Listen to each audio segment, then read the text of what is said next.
Good evening, friends. I hope you're having a good Monday. And this is one of my bullet games with GM Alexei Drev on the internet. And this was quite a few years ago, but I was just looking through some of the games and I thought that there have been some requests as to what sort of tactics to employ in bullet, etc. So I thought that maybe I should just show you a game with one of the top grandmasters, and hopefully, if there is something to learn from it, I'd be very happy that you got something to learn from this. So I started with d4, d6, c4, nf6, knight c3, e5, nf3, nbd7, e3, king e7. I think this was more of um, you know, a mouse sort of a mouse error rather than his error. I don't think he was trying to play something here, something funny. See, I can see that. So these are fairly standard moves. I mean, he's just lost the right to castling, but being the top grandmaster that he is, he somehow manages to wriggle out of this situation. But I guess somewhere I have gained a tempo, which I think will eventually tell on him. And what I'm doing here is basically just creating more space for myself to play, and making my pieces more active. And these sort of these you know this was the move that this 1 and 2 is something which is just lying. This rook and this bishop is just lying idle, I guess. So that's something which I think he's going to have a problem with. So he's played bishop g7, planning f5 probably. So I just played knight to h4, attacking the g6 pawn. He brings in f6 and makes way for the light squared bishop to come out somewhere, maybe on e6. I played this and then he took it. I exchanged, takes. Now rook e6. Now this is, I think, according to me, a big blunder. He should have just played bishop e6 and see what happens.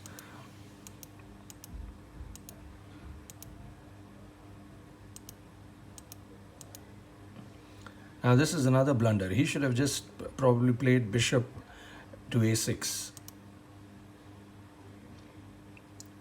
Still, he's got time to play bishop to a6, but I don't know what's his problem.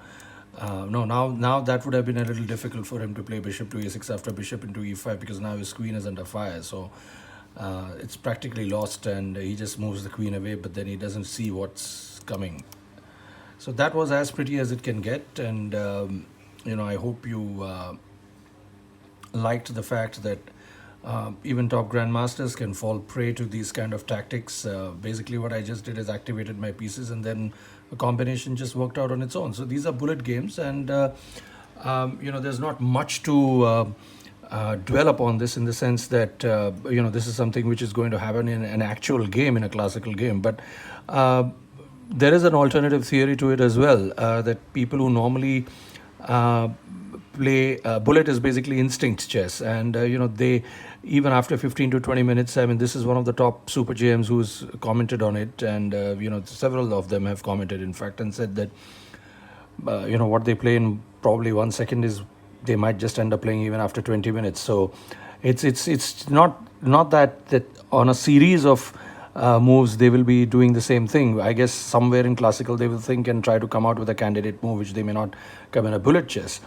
So nevertheless, since bullet is also part of FIDE rating, along with rapid in classical, rather blitz, this bullet chess helps you in playing blitz chess, which is also a part of your rapid, your part of FIDE repertoire. So I hope this was something which was entertaining, and if you have any questions, do let me know.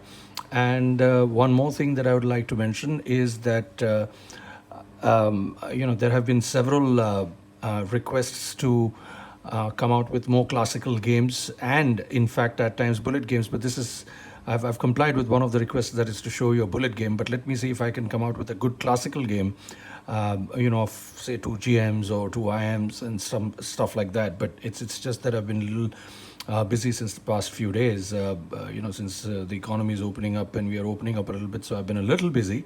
But let me see if I can bring it up. So good luck and hope you enjoy more videos. Thank you.